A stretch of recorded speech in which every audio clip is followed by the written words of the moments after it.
इंद्रियां ये कलह करती ही रहेंगी यदि भगवत प्राप्ति नहीं हुई थी। मुझे ये भोग भोगना है, नेत्रेंद्री कहेगी मुझे देखना है, श्रवणेंद्री कहेगी मुझे सूंघना है, जनेंद्री कहेगी मुझे भूंगना। ये सब इंद्रियां, घ्राणेंद्री सूंघने की तरफ, श्रवणेंद्री सुनने की तरफ, भोग इंद्रियां भोगने की, कितनी कलह है। ये कलह तब तक बनी रहेगी जब तक भगवत प्राप्ति नहीं होगी। मन को विश्राम भगवान के चरणों से ही मिलेगा। कह रहे हैं यहां तुकाराम जी, इंद्रियां परस्पर कलह करती रहेंगी जब तक भगवत साक्षात्कार नहीं होगा। जब इंद्रियों में अशांति, मन में अशांति, तो तुम्हें शांति का कैसे अनुभव हो जाएगा। बहुत ज्ञान की बात।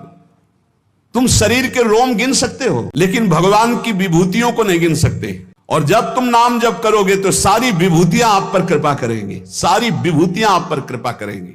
तुकाराम जी कह रहे, श्री भगवान कह रहे हैं, मेरी जिससे प्राप्ति होती है वो शुद्ध पूर्णात्मा होता है।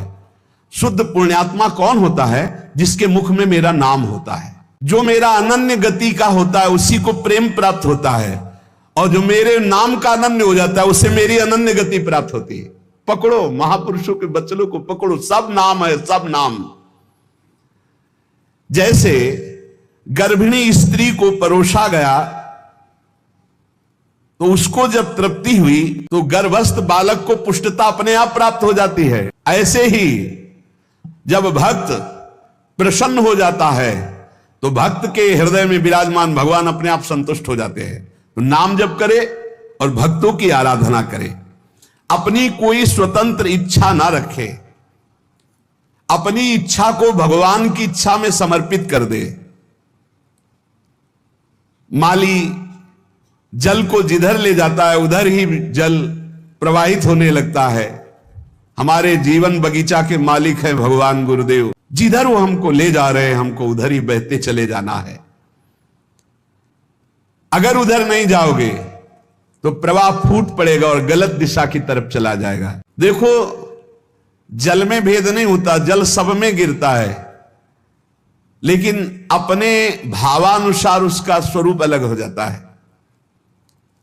जल तो ईख में भी गिरता है तो वही जल मधुर गन्ने का रस बन जाता है, और जल धतूर में भी गिरता है जिससे उसका फल पुष्ट होता है, वो जहर बन जाता है। जल केले में गिरता है जिससे कपूर बन जाता है।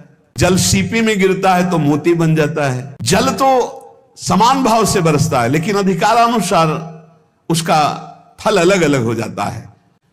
तो जो उपासक भगवान में डूबा हुआ है वो महामधुर रस, विशद आनंद, विभिन्न विभूतियों का कृपा पात्र बन जाता है। और जो भगवान से विमुख है तो कृपा उनको भी की, मानो दे दिया है, पापाचरण करके अपने जहर जैसा जीवन बना लेते हैं, अशांति में जीवन बना लेते हैं।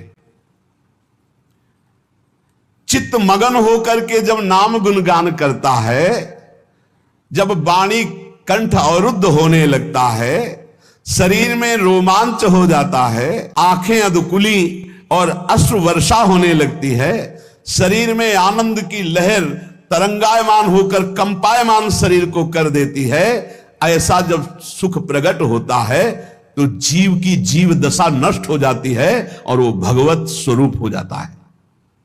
बनावटी नहीं, स्वाभाविक ये स्थिति।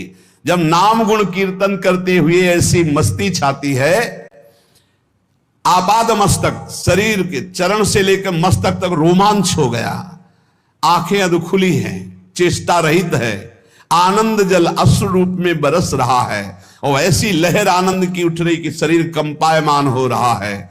महासुख अलौकिक रस जब प्रकट होता है ऐसा, तो जीव की जीव दशा नष्ट हो जाती है और अपने स्वरूप में स्थित हो जाता है।